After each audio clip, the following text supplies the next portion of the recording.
को लेकर अब पुतिन निर्णायक वार करने वाले हैं।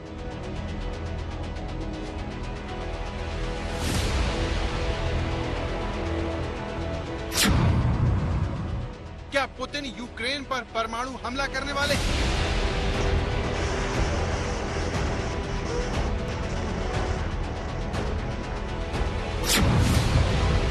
और क्या तीसरे विश्व युद्ध का काउंटडाउन शुरू हो चुका है? 24 फरवरी 2022 वो तारीख जब रूस ने यूक्रेन पर हमला किया। सबको लगा कि 7 दिनों में ही यूक्रेन पुतिन के घुटनों में होगा, लेकिन 7 महीने बाद सबसे ज्यादा परमाणु हथियारों से लैस देश की हालत खराब है और उसे अपने रिजर्व सैनिकों को बुलाना पड़ रहा है। रूस यूक्रेन जंग के बीच राष्ट्रपति व्लादिमीर पुतिन ने जंग में अपने सैनिकों की तैनाती बढ़ाने का ऐलान किया है। इसके तहत रूस 3 लाख रिजर्व सैनिकों को इकट्ठा कर रहा है। इसके पहले उन्होंने पश्चिमी देशों पर न्यूक्लियर ब्लैकमेल करने का आरोप लगाया। उन्होंने कहा कि नाटो के कुछ बड़े नेता रूस के खिलाफ एटमी हथियार इस्तेमाल करने की धमकी दे रहे हैं। पुतिन के हर बयान में परमाणु हमले की धमकी दी। पुतिन ने कहा कि अगर रूस की अखंडता पर आंच आए तो हर संसाधन से मुकाबला करेंगे। पश्चिमी देश रूस की चेतावनी को कीदर भपकी न समझे। अमेरिका और नाटो देश सारी सीमा लांघ चुके हैं। पश्चिमी देश रूस को कमजोर, खंडित और नष्ट करना चाहते हैं। 3, 2, 1, गो। भले ही ये बातें अलग अलग हों, लेकिन इनसे निपटने का आखिरी हथियार एटम बम ही है, जिसका बटन दबाने से पुतिन पीछे हटने वाले नहीं।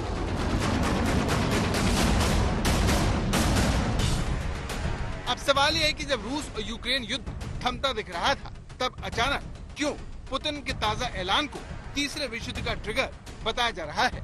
पुतिन क्यों बार बार एटमी युद्ध की धमकी नाटो देशों को दे रहे हैं? उसे समझने के लिए यूक्रेन के जमीनी हालात को ध्यान से देखिए। 24 फरवरी के बाद रूस ने यूक्रेन के खार्किव, लुहांस्क, दोनेत्स्क और खेर्सन पर कब्जा कर लिया, लेकिन 7 महीने बाद रूस के हाथ से खार्किव निकल चुका है। यूक्रेन की सेना लुहांस्क, दोनेत्स्क और खेर्सन में रूसी सेना से लोहा ले रही है। रूसी सेना के लिए कब्जा बनाए रखना मुश्किल होता जा रहा है। इसीलिए पुतिन की ताजा धमकियों को अमेरिका और उसके सहयोगी देश रूस की हताशा बता रहे हैं। यूक्रेन में अपनी सेना को पीछे हटता देख पुतिन अब सबसे बड़ा दांव चलने वाले हैं। 24 फरवरी से पहले रूस ने दोनेत्स्क और लुहांस्क को स्वतंत्र घोषित कर दिया था। अभी रूस के कब्जे में यूक्रेन का लगभग 15% एरिया है, जिसमें लुहांस्क, दोनेत्स्क के अलावा जपोरेसिया और खेर्सन शामिल है। पुतिन की योजना अब जल्द से जल्द यूक्रेन के इन 4 इलाकों को रूस में शामिल करवाने की है। इसीलिए पुतिन यहाँ 23 से 27 सितंबर के बीच जनमत संग्रह करवाने जा रहे हैं। साल 2014 में क्रीमिया को भी रूस में शामिल होने से पहले यही किया गया था। पुतिन अपनी इस योजना को जल्द से जल्द अमली जामा पहनाना चाहते हैं, लेकिन उनकी ये ख्वाहिश दुनिया को तीसरे विश्व युद्ध में झोंक सकती है। सब जानते हैं कि इसका अंत परमाणु युद्ध के रूप में होगा और दुनिया सबसे बड़ा विनाश देखने को मजबूर हो सकती है।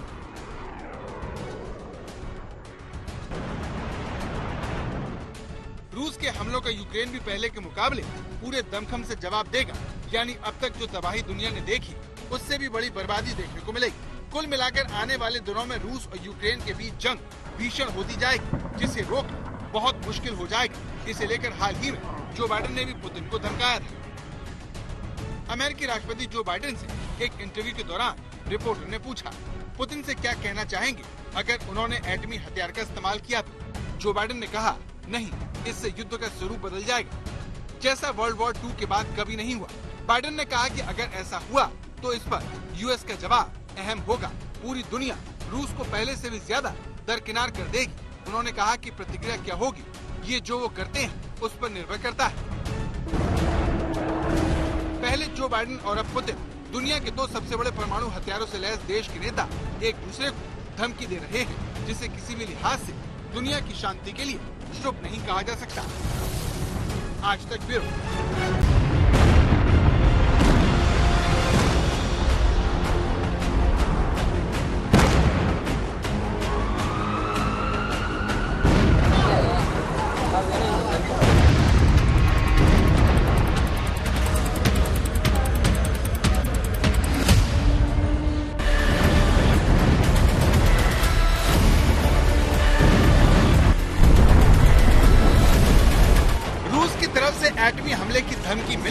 बहुत गंभीर बात है। ये इस बात का संकेत है कि रूस यूक्रेन की जंग में कमजोर पड़ रहा है। लेकिन सवाल यह है कि यूक्रेन ने रूस को कैसे पीछे धकेला। इस सवाल का जवाब है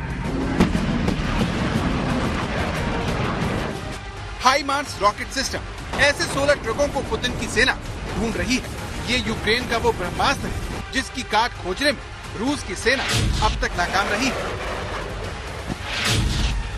रूस पिछले 7 महीने में अपने 56 कर्नल खो चुका है, जिसमें हाइमार्स की भूमिका सबसे अहम बताई जा रही है। HIMARS high mobility artillery rocket system है जो छिपकर वार करता है। एनिमेशन के जरिए समझिए कि कैसे ये पेड़ और झाड़ियों में छिपकर हमला करके फौरन आगे बढ़ जाता है। घात लगाकर होने वाले इस हमले से रूस की सेना को बड़ा नुकसान होता है। वहीं चलते फिरते रहने से इस पर हमला करना करीब करीब नामुमकिन हो जाता है। जब तक रूस की सेना अपनी मिसाइल को इसे मारने के लिए लॉक करती है तो ये तुरंत वहां से निकलकर दूसरी जगह चला जाता है। हाइमार्स एक हाई टेक हल्का मल्टीपल रॉकेट लॉन्चर है जो व्हील माउंटेड है, यानी जिसमें पहिए लगे हैं, जिससे ये युद्ध के दौरान अधिक गतिशील रहता है। हाइमार्स को साल 1970 में अमेरिकी सेना ने विकसित किया, जिसमें 6 guided multiple launch rocket system है। इसमें 2 प्रिसीजन स्ट्राइक मिसाइल या फिर एक जमीन से जमीन पर मार करने वाली आर्मी टैक्टिकल मिसाइल लैस की जा सकती है। अमेरिका ने जो हाइमार्स यूक्रेन को दिए हैं, उनकी मारक क्षमता 80 किलोमीटर है, जिसे छोटा सा चालक दल ऑपरेट करता है। इसके अलावा इसे 1 मिनट में दोबारा लोड किया जा सकता है। ये रॉकेट सिस्टम 7 मीटर लंबा, 2.4 मीटर चौड़ा और 3.2 मीटर ऊंचा है।